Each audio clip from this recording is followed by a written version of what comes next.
अमरावती शहर के व्यस्त इलाके प्रभात चौक में रविवार दोपहर 2 मंजिला इमारत ढह गई। इस घटना में 4 लोगों की मौत की खबर है।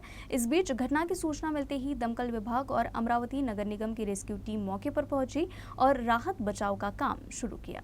अमरावती शहर में प्रभात टॉकीज के पास रविवार दोपहर एक जर्जर 2 मंजिला इमारत ढह गई। इस इमारत के मलबे से 5 शवों को निकाला गया है। करीब 4 साल पहले नगर निगम ने जर्जर होने के कारण भवन को गिराने के लिए संबंधितों को नोटिस जारी किया था। इस बीच पिछले 2 दिनों से इस इमारत को गिराने का सिलसिला जारी है। रविवार दोपहर करीब 1 बजे इमारत की पहली मंजिल अचानक गिर गई। इस बीच 3 जेसीबी की मदद से मलबा हटाने का काम किया गया। नगर निगम का दमकल विभाग और आपातकालीन व्यवस्था मौके पर पहुंचकर राहत और बचाव कार्य शुरू किया। मौके पर भारी भीड़ होने के कारण बचाव कार्य में भी बाधा उत्पन्न हुई। राजेंद्र लॉज के नाम से मशहूर यह इमारत काफी पुरानी थी। नगर निगम ने इस जगह को जर्जर बताते हुए बोर्ड भी लगा दिया था। इस व्यावसायिक इमारत की पहली मंजिल को गिराने का काम चल रहा था कि इमारत ढह गई।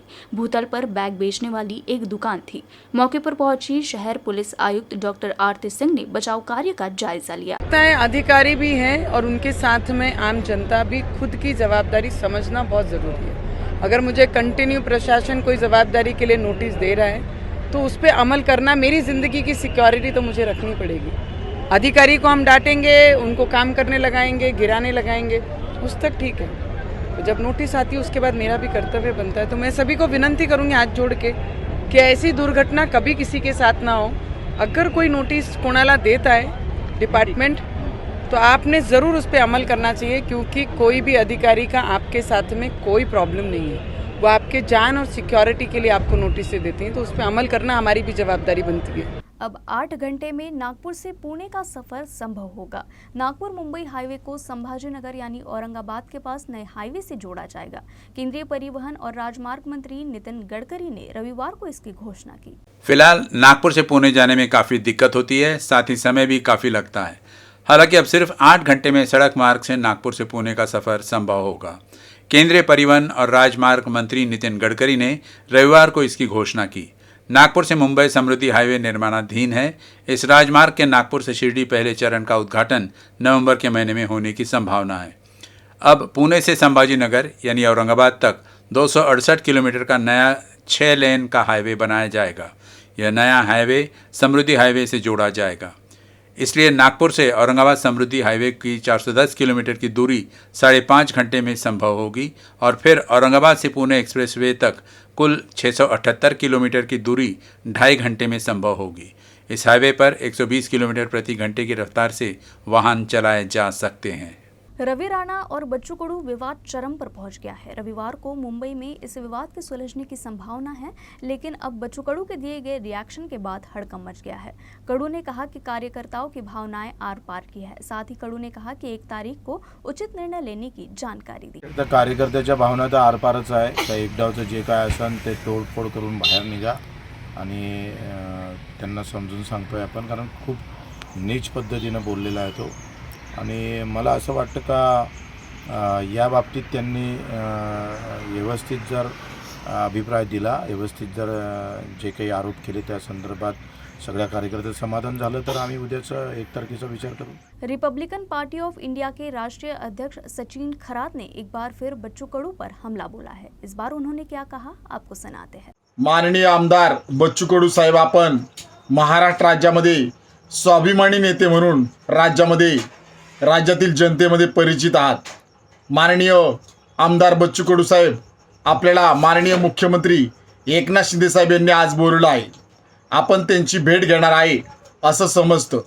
माननीय बच्चू कडू साहेब, आपण माननीय मुख्यमंत्री एकनाथ शिंदे साहेब यांना भेटल्यानंतर आळीमिळी गुपचिळी आणि खोक्यांना कुलूप असं करू नका, कारण आपण राज्यामध्ये जाहीर केलं आहे 1 तारखेला ट्रेलर आणि 15 दिवसांनी चित्रपट दाखवणार आहोत।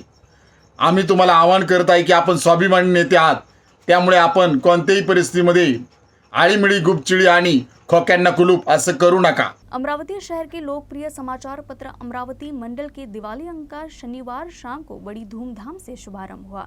यह दिवाली अंक जिले के राजनीतिक और सामाजिक क्षेत्रों में उल्लेखनीय उपलब्धि हासिल करने वालों द्वारा जारी किया गया था। खास बात यह है कि यह दिवाली अंक पिछले 2.5 दशक से लगातार प्रकाशित हो रहा है। संध्या दैनिक अमरावती मंडल का दिवाली अंक 250 पृष्ठों का है और यह दिवाली अंक उन लोगों को समर्पित है जो अमरावती जिले के विभिन्न क्षेत्रों में सेवा कर रहे हैं। अमरावती शहर के युवाओं के लिए आध्यात्म, स्वास्थ्य, समाज सेवा, राजनीति और प्रेरक नागरिकों के विचार जैसे विभिन्न विषयों पर यह दिवाली अंक तैयार किया गया है। इस अंक का विमोचन शनिवार शाम को जगत गुरु रामानंदाचार्य स्वामी श्री राम राजेश्वर महाराज, डॉक्टर संतोष महाराज नवलानी, राज्यसभा सांसद डॉक्टर अनिल बोंडे, पूर्व मेयर विलास इंगोले, डॉक्टर प्रफुल्ल कडू और अन्य गणमान्य व्यक्तियों द्वारा किया गया। इस दीपावली अंक में राष्ट्रीय स्तर के अनेक कवियों की कविताएं प्रकाशित हुई है। अमरावती मंडल के प्रधान संपादक अनिल अग्रवाल ने यूएन से बात करते हुए कहा कि दिवाली अंक कोरोना के पिछले 2 वर्षों के दौरान भी प्रकाशित हुई थी। वृत्तपत्राला जवळपास 30 वर्ष झाले आहे हा प्रकाशित होत आहे आणि मागील 25 वर्षापासून आपण सातत्यानं दिवाळी अंकाचं प्रकाशन करतो। मागील 5 वर्षापासून आपण दिवाळी अंकाला वेगळं स्वरूप दिलं आहे। दिवाळी अंकात विविध क्षेत्रातील मान्यवरांचं आयुष्य कसं, ते सक्सेस कसं झाले, त्या क्षेत्रात काम करताना त्यांचे अनुभव काय, या सगळ्या गोष्टींचा आपण त्या इंटरव्ह्यूच्या माध्यमानं आपण त्यांच्यावर प्रकाशझोत टाकतो। येणाऱ्या वर्षी आपण दिवाळी अंकाला यंगस्टर असं नाव देऊया। यंगस्टरमध्ये अमरावती जिल्ह्यातील 40 वर्षाखालील जितके यंगस्टर आहेत, जे सक्सेस यंगस्टर आहेत, त्यांच्यावर अपन त्यांचे इंटरव्यू घेऊन ये दिवाळी अंक प्रकाशित करूँ। अमरावती जिले के फुपगांव सैदापुर के बच्चों ने छत्रपति शिवाजी महाराज का किला बनवाया है। खास बात यह है कि दिवाली के अवसर पर पिछले 12 वर्षों से यह परंपरा आज तक निभाई जा रही है। दिवाली के अवसर पर चांदूर बाजार तहसील के फुपगांव सैदापुर गांव के छोटे बच्चों ने छत्रपति शिवाजी महाराज द्वारा जीते गए गौरवशाली किले की प्रतिकृति बनाई है और दिवाली के अवसर पर गांव में एक अनोखी गतिविधि का निर्माण किया है। यह पहल दिवाली से पहले शुरू हो जाती है। यह परंपरा पिछले 12 वर्षों से शैलेश कितुकले और गांव के लड़कों के मार्गदर्शन में किले बनाने के लिए शुरू की गई है। आज के दौर में बच्चों को छत्रपति शिवाजी महाराज का इतिहास पता होना चाहिए। इसी विचार को ध्यान में रखते हुए फुपगांव के बच्चों के लिए यह पहल चलाई जा रही है। इस किले को बनाने में नैतिक ठाकरे, आनंद ठाकरे, अर्णव ठाकरे, अमय कितुकले, मृदंग कितुकले, सैश कितुकले, सौरभ कितुकले, इन सभी छोटे बच्चों ने छत्रपति शिवाजी महाराज द्वारा जीते गए किले की प्रतिकृति बनाई है।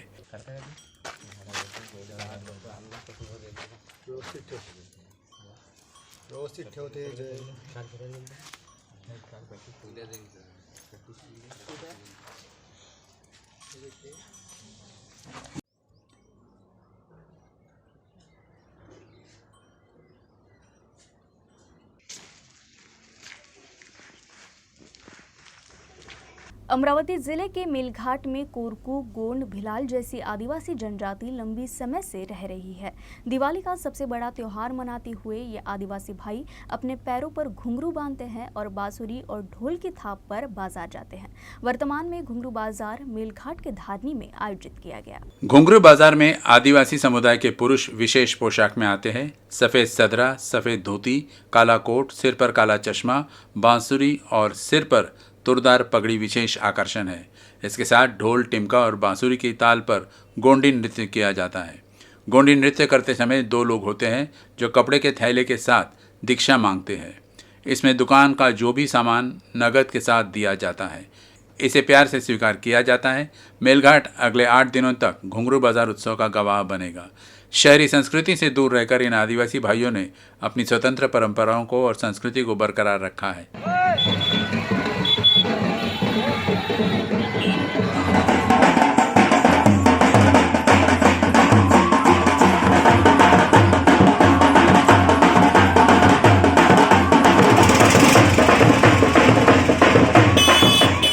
महाराष्ट्र राज्य से अन्य 3 परियोजनाओं के साथ अब टाटा एयरक्राफ्ट की चौथी परियोजना को भी महाराष्ट्र से गुजरात स्थानांतरित कर दिया गया है।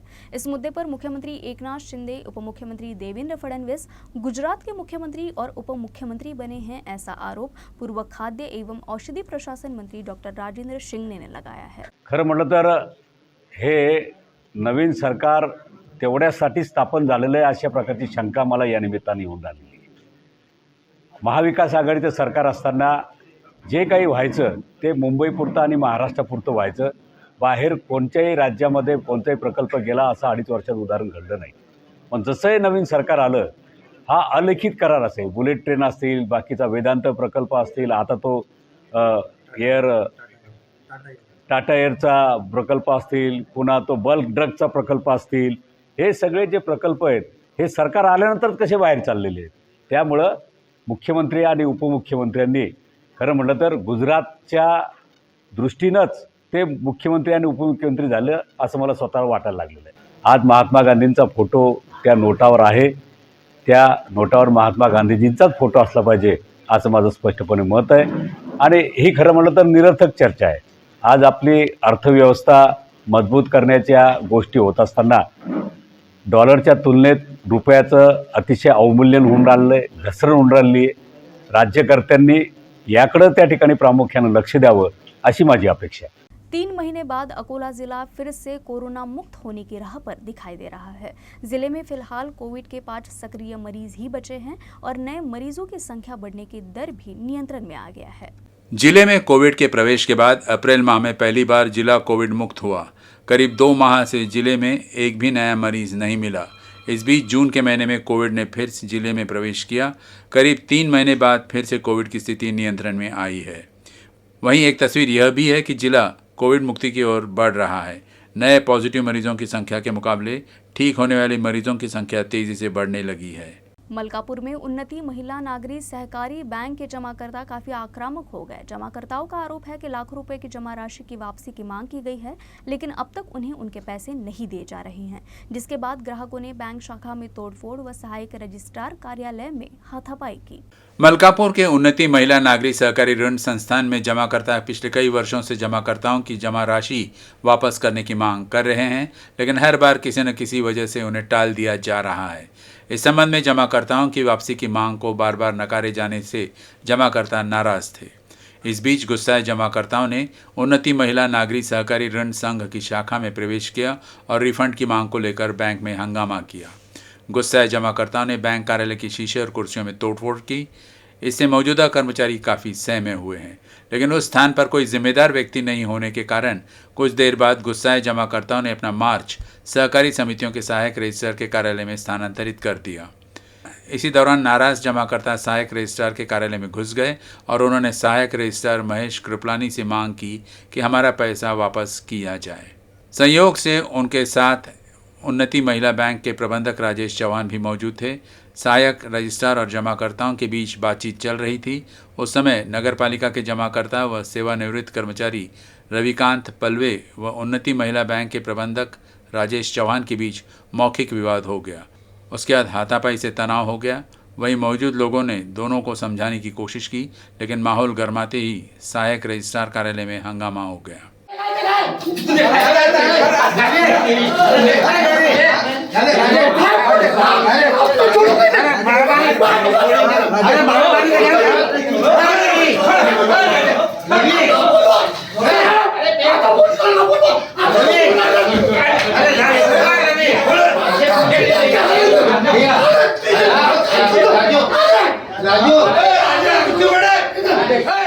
मी 1 रुपया करून उन्नती महिलामध्ये जवळपास 25 लाख रुपये FD केलेली आहे।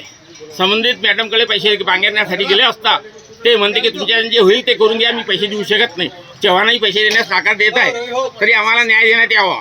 मी सुरेश मांडवेकर, माझं उन्नती महिलामध्ये लाखो रुपयाचं डिपॉझिट आहे। गेल्या 6 महिन्यापासून मी वारंवार चक्रा मारतो आहे, परंतु आम्हाला त्याचं व्याजसुद्धा अजूनपर्यंत मिळालेलं नाही, रिन्युअलसुद्धा होत नाही आहे। प्रत्येक वेळी एकमेकावरती हे टोलाटाल करत आहे। 6 महिन्यापासून आम्ही अत्यंत त्रस्त आहे। माझी तब्येत खराब आहे, माझ्या कुटुंबियांची तब्येत खराब आहे।